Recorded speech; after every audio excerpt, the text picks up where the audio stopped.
As of now, I think there's no other center quite like that, quite like Bahay Pag-asa. Bahay Pag-asa is actually the model from which our Senator Francisco Pangilinan has based his juvenile delinquency law for children who are 18 years old and below, who are in conflict with the law, not to be put behind bars now together with the hardened criminals, but to be put in a reformation center so that they will be given another chance at life now. We have to do our job here so well that other people can look and say, look, there's an alternative. You don't simply have to incarcerate or to execute people who are involved in crime, and especially young people, that they are capable of great change given the right kind of environment, the right kind of education, right? The right kind of counseling and mentorship. That's what can happen. If we cannot do that, then we will lose. I had been volunteering here every summer for 10 years. So as I came here to work full-time, I had to try and figure out, what am I supposed to do here? On the first December that I was here, in 2014, some of the residents came up to me and said, are you going home at Christmas time? And I said, this is home. For me, right now, this is home. You are my family. You are my family. So if someone comes up and says, do you attend to your family? I say, yes, every day here at Bahay Pag-asa.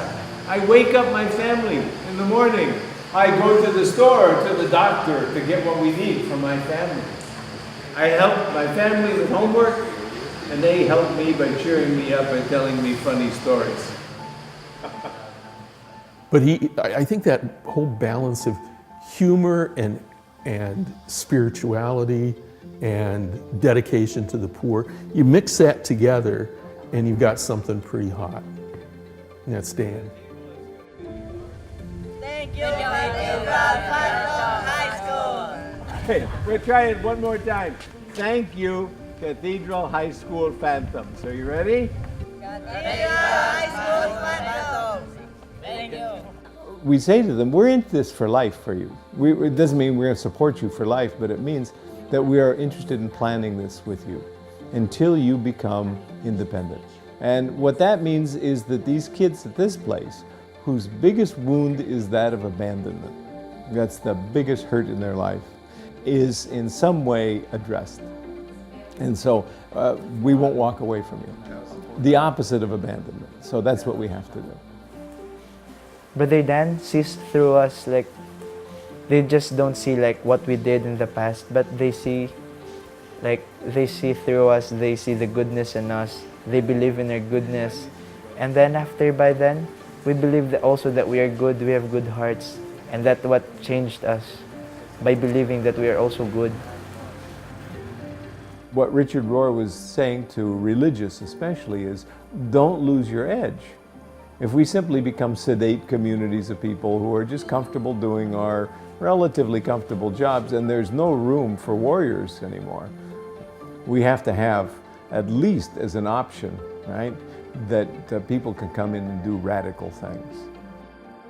The closest I got to it, I think, was in my early years at Cathedral High School in Los Angeles. That was the place where I was first really involved in delivering kids to their homes, young people, right? We'd help drive them home because it was too dangerous, especially late at night after a dance, to have them going by themselves. It's the first time I was ever threatened by a gang member, right? I also attribute part of it to Dan's real serious reading of the brothers' documents. Things in the documents would tug at him, and he would try and figure them out.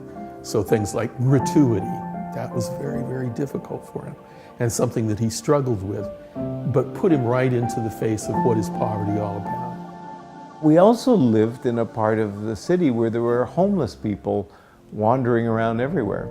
This little fellow who was really lost and a little bit, had lots of mental issues, came to Dan, and over a period of time, Dan saw that he needed someplace to sleep, so he let him sleep down in the lab, the science lab. People would remind me, it's not really your job here is taking care of the homeless people in Los Angeles. Your job is teaching the kids in the school. I'd say, yeah, okay, all right. But still, there's the gospel. All of those experiences together were probably my conversion to really the Lasallian mission. But the other thing that I've recognized is as you work with these kids and you become absolutely dedicated, right, to them, and you say to yourself, I find these kids absolutely lovable. They are like a family. I want only the best for them. And I don't really care what they've done in the past, so long as we can craft a future that's good for them. When you say that, and you say, is God not capable of the same emotion? And in fact, does God not exceed that? Then you look at your own life and you say, must be the way God sees us.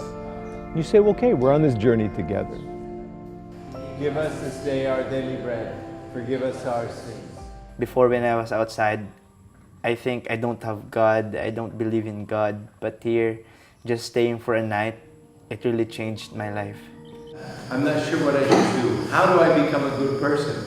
Jesus says, well, okay. Do to other people what you would want them to do to you. And that is not a bad summary of this. The ambience is different, the way Brother Dan talks, like, you'll feel it flow down into your nerves, up to your heart, and it gives you the chilling sensation, like, it's giving you goosebumps.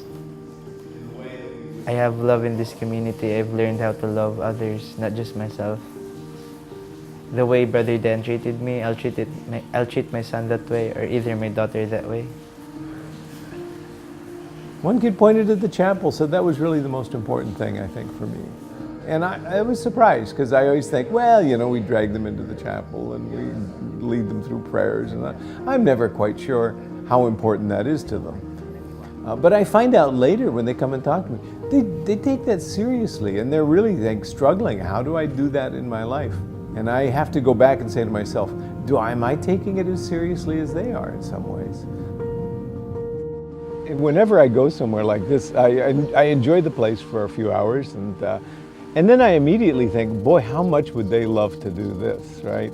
Because this is the kind of place where they discover, I can go somewhere and have a wonderful time and see the beauty of nature, and I can swim, and I can get on a boat and go visit an island, and I can do that without methamphetamines, and I can do that without stealing anything. I don't have to steal what I want. I want them to see that, and I want them to see it as gift. Before any word of Scripture was written, we had this. And the question is, why, when we look at a sunset, are we moved? It's simply because something about the scene touches us very deeply in our heart. And I have no explanation for why that's the case.